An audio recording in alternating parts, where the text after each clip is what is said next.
तो चलिए एक बार फिर से हम एक नया टॉपिक को लेकर के, जो कि वनडे एग्जाम के दृष्टिकोण से हम पढ़ेंगे।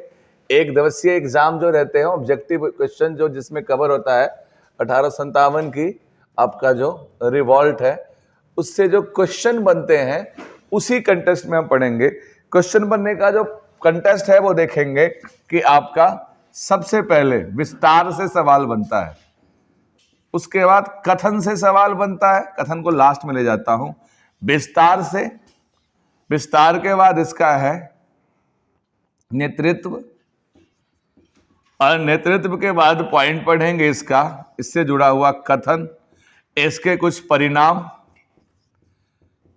और इसका कुछ आपका दूरगामी प्रभाव। तो परिणाम और प्रभाव में फर्क है, परिणाम जो तुरंत निकल के आता है और प्रभाव जो आपका लॉन्ग रन में डेवलप होगा। तो इसी तरीके से हम पढ़ते हैं, एक्सपेंशन, लीडरशिप, फिर वो स्टेटमेंट रिलेटेड विथ इट और आपका प्रभाव। फटाफट हम आपका बहुत कम समय लेंगे इस सेशन के अंदर, 15 से 20 मिनट में सारी बातें आपको फटाफट करवा दूं। हुआ कुछ यूं था कि 34वीं नेटिव इन्फेंट्री, आप संख्या याद रखिएगा, बंगाल नेटिव इन्फेंट्री 34 BNI बोलते हैं। क्या बोलते हैं? 34 बंगाल नेटिव इन्फेंट्री BNI। आपका हुआ क्या था, उस इन्फेंट्री में सबसे पहले आपका ये विद्रोह किया गया था और कारण ये तत्कालिक बताया गया था कि भैया चर्बी वाला कारतूस, एनफील्ड राइफल जो आया था, उसके आपका एयर ब्राउन जो आपका बेस था, उसका जो बुलेट चलाने के लिए पहले जो काटना पड़ता था दांतों से, उसमें प्रचारित कर दिया गया था कि गाय का चर्बी है, एक तरफ सुअर का चर्बी का प्रचार कर दिया गया था। तो एक प्रकार से सैनिकों में विद्रोह का मंशा बना, असंतोष हुआ धार्मिक आस्था के प्रति। तो एक तत्कालिक कारण के रूप में आपका यह व्याख्या निकल के आता है। अन्यत्र बहुत सारे कारण थे, डलहौजी की नीतियां बहुत बड़ा कारण रही, अवध को मिला लेना, अवध में बहुत बड़ी नाराजगी रही अवध के जनता में। 1856 ईस्वी में अवध का भी जो इस तरीके से डलहौजी के समय मिला लिया जाना था, और भी जनजातीय कारण भी रहे, किसान भी परेशान थे। तो ओवरऑल एक वातावरण तैयार था, उसमें आपका चर्बी वाला कारतूस वाला घटना एक आपका कहते हैं कि बारूद में चिंगारी का काम किया। और 34वीं बंगाल नेटिव इन्फेंट्री, और 34 नेटिव इन्फेंट्री के सिपाही का नाम क्या था? मंगल पांडे। तो मंगल पांडे का जो विद्रोह था वो कब था आपका, कब स्टार्ट हुआ था? कौन सा? 29 मार्च 23 मार्च 1931 को राजगुरु भगत सिंह सुखदेव को फांसी दिया गया था, और 29 मार्च 1857 को मंगल पांडे ने रिवॉल्ट किया था, और 8 अप्रैल 1957 को मंगल पांडे को फांसी दिया गया था।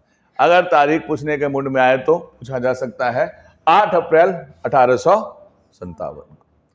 अब इसके बाद ये विद्रोह पहुंच जाता है, फैल जाता है, और कहां पहुंचता है? मेरठ के सेना मुख्यालय के तक। और उसके बाद आपका एक महत्वपूर्ण तारीख तय होता है, उससे एक दिन पहले तारीख तय हुआ था कि 11 तारीख को शुरू करना है मूल रूप से, लेकिन 10 मई को ही आपका लाल किला तक पहुंच करके और विरोध की जो विद्रोह की मूल रूप से नेतृत्व है वो किसको सौंप दिया जाता है? बहादुर शाह जफर द्वितीय। हालांकि काफी वयोवृद्ध व्यक्ति थे, तो आपका उनका सेनापति का नाम क्या था? है ना, वक्त खान, यानी कि सेनापति को सौंप दिया जाता है। अब इसका प्रतीक चिन्ह के रूप में क्या इस्तेमाल किया गया था? कमल एवं रोटी। एक जगह से दूसरी जगह विद्रोह को प्रसारित करने के लिए कमल और रोटी भेजा जाता था, जिसका प्रतीक चिन्ह क्या था? कमल एवं रोटी। और बहादुर शाह जफर को इसका आपका सेंट्रलाइज लीडरशिप दिया गया था, दिल्ली के लाल किला से इसकी घोषणा करवा दी गई थी। इसके बाद क्या होता है? नेतृत्व के अन्य हिस्से क्या रहे? एक क्षेत्रीय नेतृत्व का भी तो मामला आता है। तो इसको समझने के लिए, सबसे पहले नेतृत्व समझने के लिए हमने नाम लिख लेना है दिल्ली, दिल्ली के बाद आपका कहां? बरेली, बरेली के बाद कानपुर लखनऊ, कानपुर लखनऊ, आपका बरेली कानपुर लखनऊ के बाद फैजाबाद, फैजाबाद के बाद आपका देखिएगा आरा जगदीशपुर, इसके बाद आपका इलाहाबाद, आजकल प्रयागराज लिखते हैं, यही लिख देता हूं मैं भी, और आपका और कौन सा जगह बचता है? झांसी, झांसी बच ही गया देखिए, यानी आपका झांसी, मेरठ तो सेंट्रल हब रहा, और बाकी अन्य क्षेत्र भी थे। हालांकि राजस्थान का भी एक क्षेत्र था जहां विद्रोह हुआ था। कहां हुआ था, किसी को पता है? राजस्थान में 1857 की क्रांति का विद्रोह, औवा वाले ठाकुर कुशाल सिंह। इतना तो जानना चाहिए तुम सबको, इतना भी नहीं जानते हो। चलिए, तो आपका दिल्ली, कानपुर, लखनऊ, झांसी, इलाहाबाद, जगदीशपुर, बरेली, फैजाबाद और फतेहपुर। फैजाबाद शायद हमने ले लिया है, ले लिया है, बहुत बढ़िया। थोड़ा सा नक्शे पे आप इस चीज को देखोगे तो आसानी हो जाएगा आपको समझने में। वो नक्शा विजिबल है क्या? नहीं होगा विजिबल, कोई बात नहीं। आप देखिएगा नक्शे पे अगर, तो अब इधर देखा जाए, उस समय भारत का व्यापक विस्तार था भी, पाकिस्तान अलग से बना नहीं था, ये सब कटा नहीं था, तो वैसे ही समझिएगा। और यहाँ पे दिल्ली है, यहाँ ख्याल के, यहाँ इधर नहीं, राजस्थान से थोड़ा सा इधर आपका, यहाँ से। अब ये जो पूरा का पूरा पट्टी है, ये मूल रूप से संयुक्त प्रांत यूपी बिहार वाला हिस्सा था। यहां प्रसार का अपना इक्वेशन रहा। दिल्ली से स्टार्ट हुआ आपका बरेली, मेरठ, इधर की तरफ निकला झांसी, इलाहाबाद, फिर जगदीशपुर बिहार, आरा के तरफ लखनऊ, कानपुर। तो इस विद्रोह का जो सबसे ज्यादा प्रसार क्षेत्र और व्यापक प्रसार क्षेत्र रहा था वो संयुक्त प्रांत और बंगाल का कुछ हिस्सा ही रहा था। मेनली बंगाल से शुरू होकर मेरठ में आया और संयुक्त प्रांत में ज्यादा इसका विस्तार रहा। तो आपको यह भी समझ में आ रहा है कि मेन विस्तार इसका कहां रहा और नेतृत्व इसका किसने किसने किया। तो सबसे पहले आपसे पूछा जाता है कि दिल्ली में इसका नेतृत्व किसने किया? तो बहादुर शाह जफर। दिल्ली में बहादुर शाह जफर। यहां आपका बहादुर शाह जफर,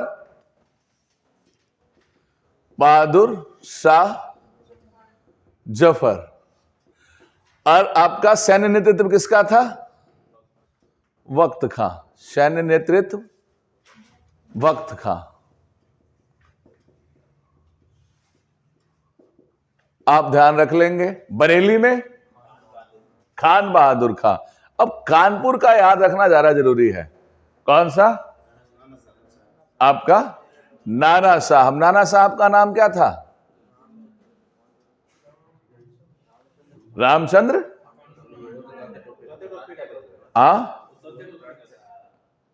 आपका एक व्यक्ति और है जिनका नाम तुम सुना होगा। नाना साहब बुजुर्ग व्यक्ति हैं। सैन्य नेतृत्व किसने दिया था? हाँ बता रहा हूं, तात्या टोपे का सैन्य नेतृत्व। अब आपका देखोगे यहां से, तात्या टोपे को क्या कहते थे? रामचंद्र पांडुरंग। और नाना साहब का नाम क्या था? हाँ, नाना साहब जिनको कानपुर के बिठूर में निर्वासित किया गया था 1818 का अंतिम रूप से संधि के बाद, तो ये कानपुर में ही सेटल हुए थे। और इनका सैन्य नेतृत्व यहां पे कौन कर रहा था इस विद्रोह के दरमियान? तात्या टोपे। तो दो लोगों को सैन्य नेतृत्व के लिए याद किया जाएगा, वक्त खान को और तात्या टोपे को। अब जो कंफ्यूजन होगा आपको तो ध्यान रखिएगा, वो पांडुरंग था, वो सेना वाला था, टोपी पहना हुआ। और आपका नाना साहब बुजुर्ग आदमी, धोंधू हो गए थे बिल्कुल और बैठे हुए थे कानपुर में, याद रखना है। अब लखनऊ में बेगम हजरत महल, आपको पहले से याद है, बहुत बढ़िया। और फैजाबाद में आपका लियाकत अली नहीं, मोहम्मद अब्दुल्ला बोलते हैं, ये चेन्नई का बंदा था। फैजाबाद में जो आंदोलन का बागडोर संभाला था वो मूल रूप से तमिल था, तमिल मुसलमान था। इसके पिताजी आके यहाँ सेटल हो गए थे और सबसे बहादुरी से इन सब में संभाला था। नाम क्या था? मौलवी अहमदुल्ला। अरे याद रख लेना, जो फैजाबाद आज का कौन सा इलाका है? श्री रामचंद्र जी नगरी अयोध्या। जगदीशपुर में बाबू कुंवर सिंह, 80 साल के उम्र में बूढ़ा सिर। हालांकि अनसंग हीरो रहे, अब इन पे काफी काम हो रहा है। राजस्थान के लोगों का भी नजर गया है, अभी जयंती मनाया गया था, काफी से यहाँ पे राजपूत समाज के लोग गए थे। और तो एसएससी कह रहा हूँ, आरएस ने क्वेश्चन ही पूछ लिया था, बिना सिलेबस का उठा लिया, सिलेबस में नहीं था। राजस्थान में था 1857 क्रांति, बट सवाल क्या पूछा गया, 1857 क्रांति में बाबू कुंवर सिंह की भूमिका। तो ये अनसंग रहे क्योंकि बहुत विस्मयकारी घटना थी। 80 साल के एज में they are ruling inside the battleground. मतलब नहीं समझ रहे हो, ये कोई योजना नहीं बना रहे थे, खुद हथियार उठा करके 1857 क्रांति में लड़ रहे थे। It is very different kind of courage, और चर्चा बहुत कम हुआ इनका। प्रयागराज यानी कि इलाहाबाद, यहां पे लियाकत अली, और अभी कोई एग्जाम हुआ था इसमें यही पूछा गया था, आज ही कल का कोई पेपर देख रहा था। झांसी में, ये तो सबको पता ही होगा। और आपका मेरठ में कौन से व्यक्ति थे मेरठ में? अब एक्चुअली क्या था, जो मेरठ में जब सेना का छावनी के बाहर का विद्रोह जो था वो यही संभाल रहे थे। नाम क्या था? अब देखोगे, हालांकि पूछा नहीं जाता क्योंकि मेरठ में क्या था, सैनिक छावनी ही चल रहा था। हमारे भारत के नक्शा में लिख दिया, कोई बात नहीं। अब नक्शा को यहां से लगता हूं मैं। अब आप देखिएगा, अब इसके बाद ये तो हो गया एक हिस्सा। बोलो कैसे याद रखेंगे लंबे समय तक। अब आपको स्टोरीज बता ही दिया है। बेगम हजरत महल, लखनऊ से एक महिला थी, और झांसी से एक महिला रानी लक्ष्मीबाई, और अहमदुल्ला फैजाबाद से श्री रामचंद्र के नगरी में लड़ाई कर रहा था बहुत जबरदस्त वीरता के साथ। कहाँ का व्यक्ति? तो तामिल मुस्लिम। जगदीशपुर बाबू कुंवर सिंह 80 प्लस का बुजुर्ग बूढ़ा शेर। प्रयागराज में लियाकत अली, और लखनऊ में बेगम हजरत महल। नाना साहब कानपुर किया गया था उनको निर्वासित। और नाना साहब का नाम क्या है? धोंदूपंत। और उनका जो सैन्य अभियान चला रहा है वो कौन है? तात्या टोपे। याद रखेंगे। अब आए बरेली में कौन है? खान बहादुर खान। और ये दो नाम में आपको कंफ्यूजन होगा। कौन से नाम में कंफ्यूजन होगा? आपको दोनों सेम लग जाएगा कुछ समय बाद। बरेली और फैजाबाद वाला बंदा ध्यान रखने, ये अहमदुल्ला है और वो खान बहादुर खान। एक दो बारों में डिफरेंशिएट हो जाएगा। अब बात आता है कि नेतृत्व हमने पढ़ लिया। अब नेतृत्व के साथ साथ हम ये समझने का प्रयास करेंगे कि भाई यहाँ पे विद्रोह को दबाने का प्रयास और दबाने वाला व्यक्ति कौन कौन है। सबसे इंपॉर्टेंट दिल्ली वाला, एक दो बार बोलोगे आपको याद हो जाएगा। निकलसन और हडसन मारा गया और निकलसन, उल्टा बोल दिया। निकलसन मारा गया और हडसन ने कैद किया। किसने कैद किया? हडसन। किसको कैद किया? बहादुर शाह जफर द्वितीय। कहां से कैद किया? हुमायूं के मकबरा से। और उसके बाद बहादुर शाह जफर को कैद करने वाला कौन? हडसन। निकलसन का मारा जाना, हडसन को आपका के द्वारा बहादुर शाह जफर का पकड़ा जाना, उनको रंगून निर्वासित किया जाना, ये सब घटनाक्रम है 1857 के क्रांति का जो दिल्ली में घटित हुआ। क्लियर है? लाल किला से नहीं पकड़ा गया था। कहां पकड़ा गया था? हुमायूं के मकबरे के पास से।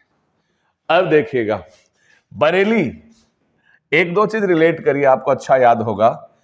जैसे कानपुर लखनऊ ये दोनों सेम है, बरेली मेरठ ये दोनों सेम है। वो लोग कैसे सेम है? स्थान वाइज सेम है। अब बरेली में किसने निपटाया है? देखोगे हडसन। और आप देखोगे यहां पे मेरठ में हडसन। अब कारण क्या रहेगा? तो आपका दिल्ली, मेरठ, बरेली ये सब एक ही रेंज के हैं। यूपी में भी आपका दिल्ली के इनर सर्किल से आगे निकलते ही हैं, यानी कि कोर दिल्ली के आसपास के इलाके हैं। इसलिए क्या है, एक ही व्यक्ति, यानी व्यक्ति का नाम क्या है? हडसन। अब बात आता है लखनऊ और कानपुर। क से कानपुर है और क से आपका क्या है? कैंपबेल।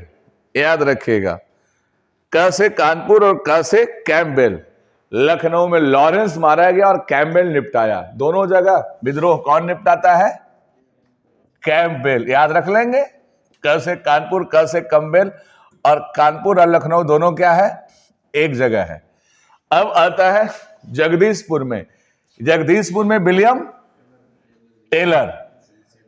हाँ, विलियम टेलर ने बुजुर्ग आदमी का कपड़ा सिल दिया, निपटा दिया।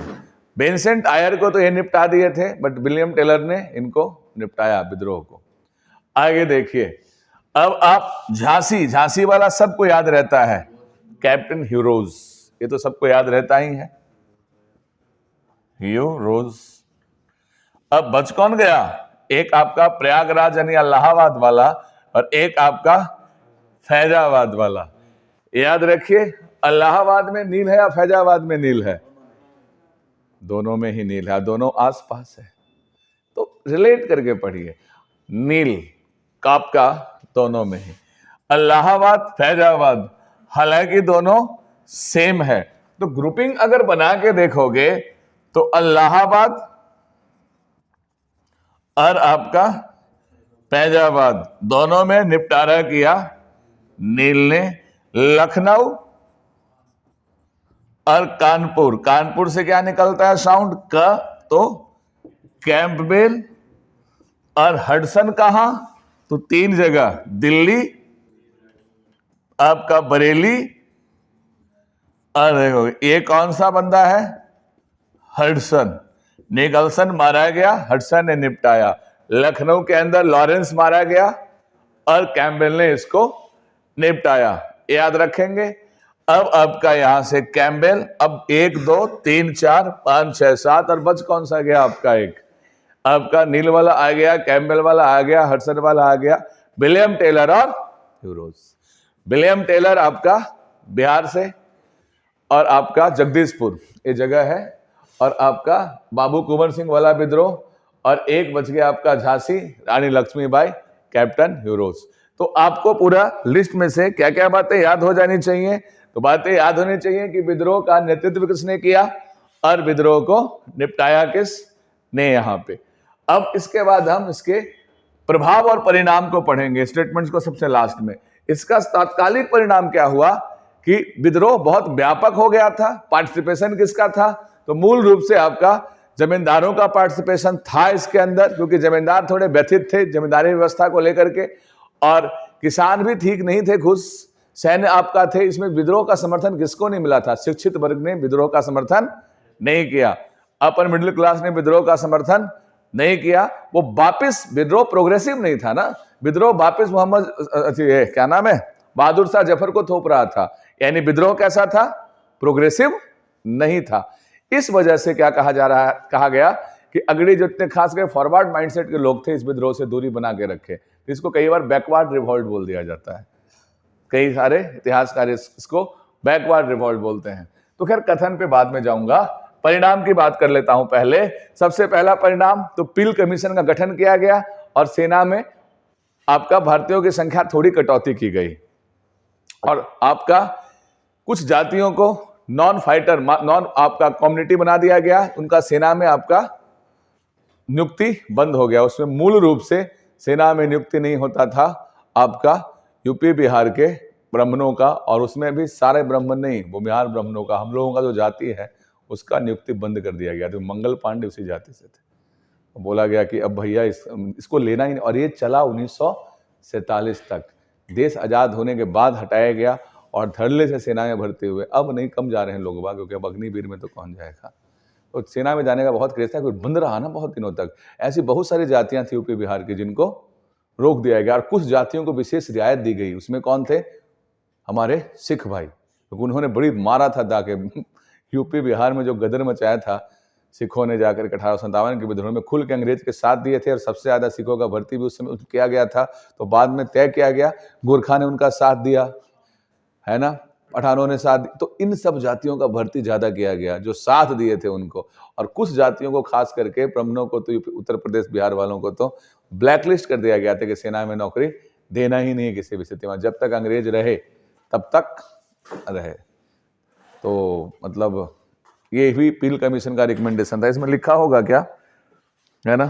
तो देखेंगे 1857 क्रांति के बाद पील कमीशन का नियुक्ति हुआ, और उसके बाद उन स्थानों के व्यक्तियों को जिन्होंने 1857 क्रांति में भाग लिया था गैर लड़ाकू घोषित कर दिया गया, और सेना में उनकी संख्या कम कर दी गई। सिख कुखा पठानों को आपको डरा दिया गया, उनको लड़ाकू जाति घोषित की गई। और देख ही लिए, ये तो आपको पहले बता ही दिए हूँ, यही था घटनाक्रम। और उसके बाद ह्यूरोज ने बोला था क्या, लक्ष्मीबाई के वीरता से प्रभावित होकर के कि ये सभी आपका आंदोलनकारियों में अकेली मत, सही में बड़ा अच्छा फाइट दिया था।